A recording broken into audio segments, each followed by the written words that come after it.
What's up, guys? Welcome to your 50-second Android tutorial for the new Boston. What we're going to do in this tutorial is basically get those list items doing something for the most part. In the previous tutorial we set up our inflator, got our menu displaying on the screen when we press the menu button. Now we're actually going to let those list items do something. Basically, you kind of like set up the on-click listener, but we're going to use a different method. So I'm just going to minimize again this on create options menu here. And we're going to import or use another menu or another method from the activity class. So again, right click source, override implement methods, and scroll down to one, or again it's not in the list activity, it's under just activity here, and it's called on options item selected.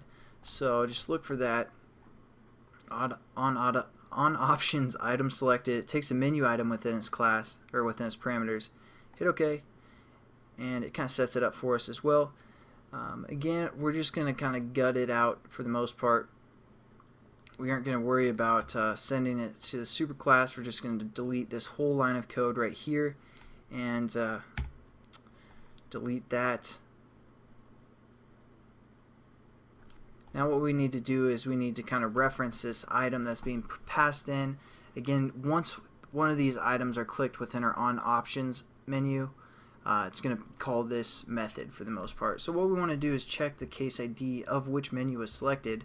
That's why we set up those IDs in the few tutorials ago. So we're going to set up a switch in case, and we're just going to say item, which is being passed in, and we're going to say dot get ID, just like we've used plenty times in the past. Oh, actually it's not get ID, it's going to be get item ID. Sorry about that. And that's going to give us the ID of an item. So there we go. We set up our switch in case, set up a new pair of brackets, and then do our cases. r.id. About us was one of them, and then we're going to say break and case r.id. What was the other one? Preferences. Whoops.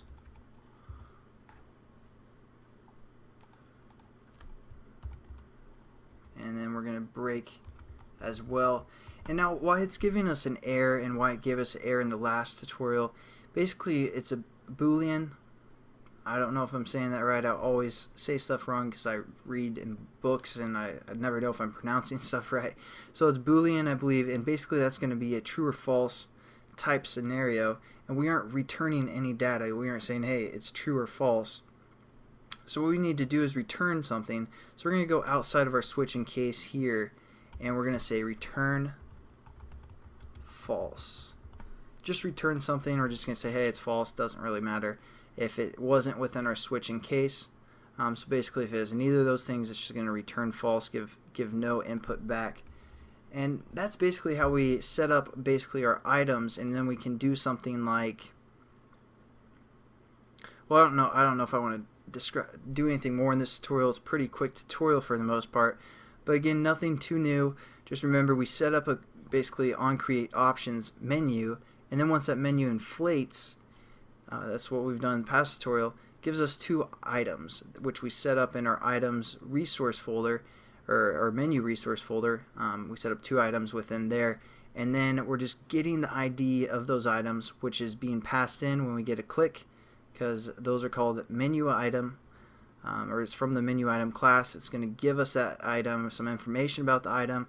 Then we're just going to pull some information from that item within our switch in case. We're just going to get the item ID, and then if it's the case of about us or the case of preferences, we do again whatever is within here. So it's a pretty quick tutorial, nothing too new for the most part besides just working with items within a menu. So hopefully you guys kind of relax. You're like, okay, we didn't do anything too new for the most part. You learned about a new method, and that's about it. So thanks again for watching, guys, and I'll catch you in the next tutorial. Have a good one.